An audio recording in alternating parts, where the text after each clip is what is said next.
રવિવારનો દિવસ સૂર્યનારાયણને સમર્પિત માનવામાં આવે છે।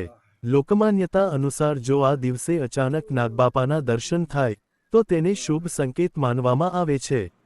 ઘણા લોકો માને છે કે આ ઘટના જીવનમાં નવા અવસર, અટકેલા કામમાં ગતિ અને આર્થિક પ્રગતિનું પ્રતીક બની શકે છે। કહેવાય છે કે નાગબાપા માત્ર સાપ નથી, પરંતુ દેવત્વ અને પ્રકૃતિની શક્તિનું પ્રતીક છે। તેથી રવિવારે તેમના દર્શનને ઘણા લોકો આશીર્વાદ સમાન માને છે। એવી માન્યતા પણ છે કે જો નાગબાપા શાંતિથી રસ્તો પાર કરતા જોવા મળે અને તેમને કોઈ નુકસાન ન પહોંચાડવામાં આવે તો ઘરમાં સુખ સમૃદ્ધિ વધે છે અને ધનની નવી તકો ઊભી થાય છે।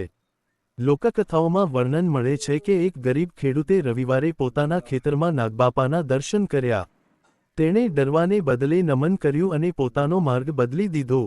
થોડા જ સમયમાં તેના ખેતરમાં અદ્ભુત પાક થયો, વર્ષોથી અટકેલા પૈસા મળ્યા અને તેનું જીવન બદલાઈ ગયું।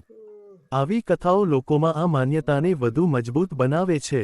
જો રવિવારે નાગબાપાના દર્શન થાય તો ઘણા લોકો શિવજીનું સ્મરણ કરે છે, ઓમ નમઃ શિવાય અથવા ઓમ નમો નાગદેવાય મંત્રનો જાપ કરે છે અને ગરીબોને અન્નદાન કરે છે। એવી લોકમાન્યતા છે કે આવા સારા કાર્યો કરવાથી જીવનમાં સકારાત્મકતા અને શુભ ફળ પ્રાપ્ત થાય છે। યાદ રાખો કે આ બધું લોકમાન્યતા અને ધાર્મિક શ્રદ્ધા પર આધારિત છે। ધનલાભ માટે મહેનત, યોગ્ય આયોજન અને સારા નિર્ણયો સૌથી મહત્વના છે।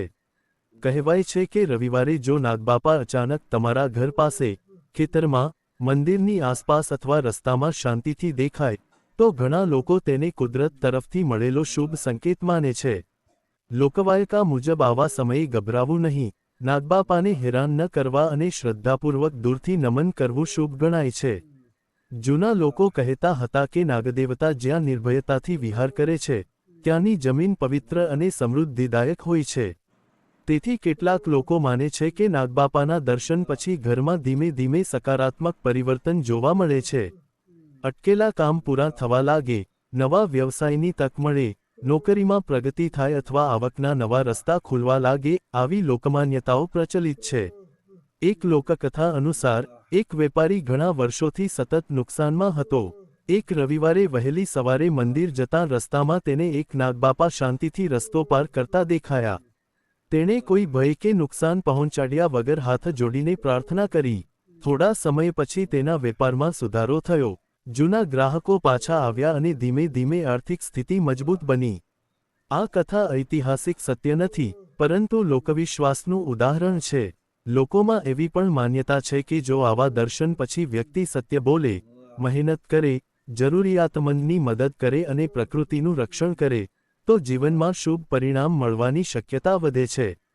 આનો અર્થ એવો નથી કે માત્ર દર્શનથી જ ધન વરસી પડે, પરંતુ લોકો તેને શુભ શરૂઆતનું પ્રતીક માને છે।